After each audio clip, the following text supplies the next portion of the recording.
Tervetuloa Ilomantsiin ja Parppeinvaaran runokylään. Vaara on saanut nimensä kanteleensoittajasta Jaakko Parppeista, joka isännöi tilaa 1800-luvun loppupuolella. Karjalaista perinnettä vaalimaan rakennettiin Vaaralle runonlaulajan pirtti 1964.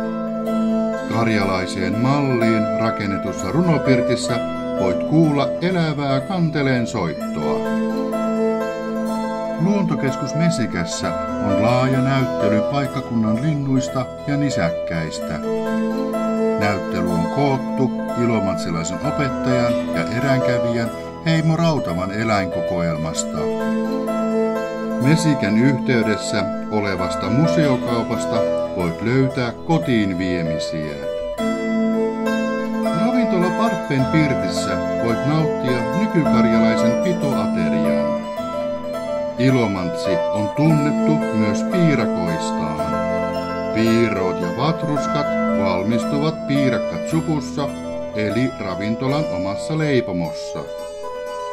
Ravintola Parppeen pirtti on avoinna ympäri vuoden.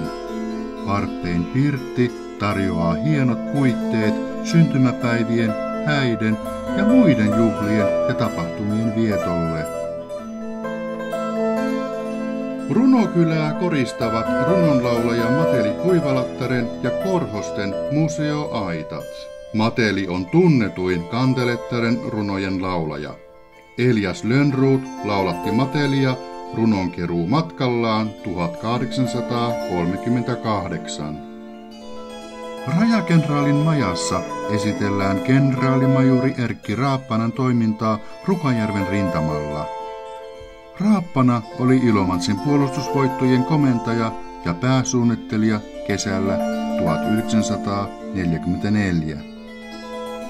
Maja toimi Raappanan komento- ja majoituspaikkana. Tsasouna on osa karjalaista kylämaisemaa. Ortodoksisessa kyläkappelissa voit hiljentyä kiireisen päivän keskellä. Kylässä järjestetään erilaisia karjalaiseen perinteeseen ja kalevalaisuuteen liittyviä tapahtumia, näyttelyjä ja esityksiä. Tarjolla on myös opastettuja kierroksia ja kanteleen soittoa tilauksesta. Ilomantsin Parppeinvaaran runokylän jokakesäinen huipennus on Piiro-festivaali, jossa leikkimielisesti kisaillaan piirakkamestaruudesta. Voit kokeilla oman piirakan tekemistä Marttojen piirakkapajassa. Piirakkaviestissä mitellään kestävyydessä ja piirakan tekemisen taidossa.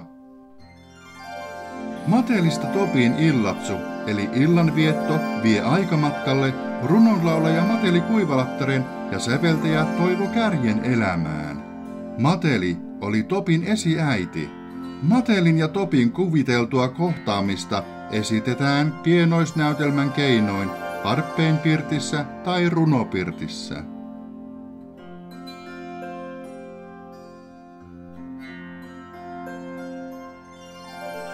Tervetuloa Suomen Karjalaan, Ilomantsiin.